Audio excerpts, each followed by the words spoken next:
नमस्कार। आज हम स्टार्ट करते हैं अपना दूसरा लेसन जीव जगत का वर्गीकरण। तो सबसे पहले हम जानेंगे वर्गीकरण क्या होता है। जीवधारियों को समानता एवं विभिन्नता के आधार पर विभिन्न समूहों एवं वर्गों में रखने की विधि को ही वर्गीकरण कहते हैं। हम जानते हैं कि पृथ्वी पर असंख्य जीव उपस्थित होते हैं और जीवों में मिलने वाली समानता और विभिन्नता के आधार पर जब हम जीवों को अलग अलग क्लास में अलग अलग ग्रुप में डिवाइड कर देते हैं तो इसी को कहा जाता है वर्गीकरण। जैसे एक सिंपल से एग्जांपल मैं आपको बताऊंगी। क्लास 10th से पास होकर जैसे 11th में जाने वाले स्टूडेंट हैं, उनमें क्या मिलेगी, समानता भी मिलेगी और साथ साथ विभिन्नता भी मिलेगी। समानता, जिनमें समानता मिलेगी हमने उन्हें एक ग्रुप में डाल दिया।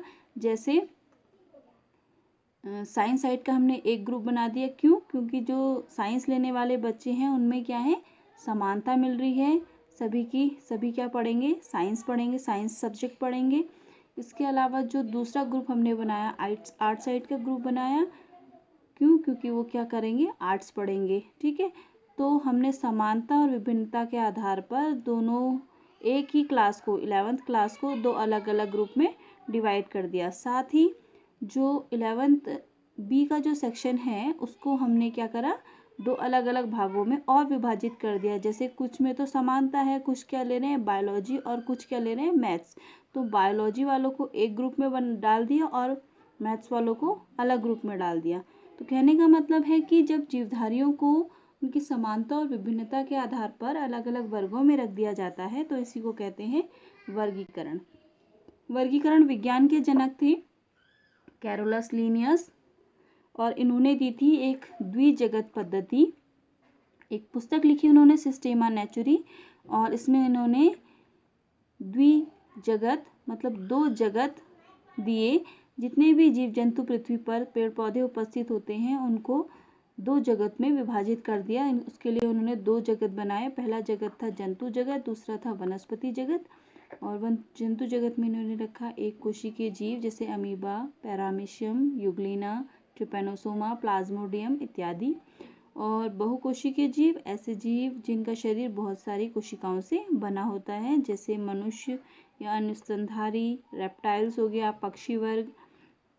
तो जंतु जगत में इन्होंने एक कोशिकीय और बहुकोशिकीय जीवों को एक साथ रख दिया। और दूसरा था वनस्पति जगत। वनस्पति जगत या पादप जगत में इन्होंने हरे पेड़ पौधे, मॉस, मशरूम, लाइकिन, कवक, जीवाणु, समुद्री घास पात, इन सबको सम्मिलित किया। तो द्विजगत पद्धति कुछ वर्षों तक ही अपनाई गई और यह अपर्याप्त सिद्ध हुई, फेल हो गई। क्यों? क्योंकि इस वर्गीकरण में कुछ कमियां थी। वो कमियां क्या थी?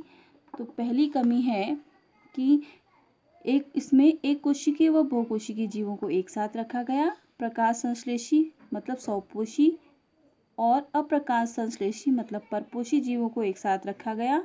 तीसरा था प्रोकैरियोटिक, ऐसे जीव जिनमें केंद्रक नहीं मिलता है, और यूकैरियोटिक जिनमें केंद्रक मिलता है, जीवों को एक साथ रखा गया। चौथी कमी थी जंतु जगत में कुछ पादपों जैसे यूग्लिना और वनस्पति जगत में माइकोप्लाज्मा जैसे कुछ जीवों को एक साथ रखा गया। तो इस जगत की कमियां थी। उसके बाद आई त्रिजगत पद्धति। तो ये दी थी E.H. हीकल ने। इन्होंने क्या करा, ऐसे जीवों को जो ना तो जंतु ही कहे जा सकते हैं और ना ही पादप, उन्हें E.H. हीकल ने एक तीसरे जगत में रख दिया जिसका नाम था प्रोटिस्टा।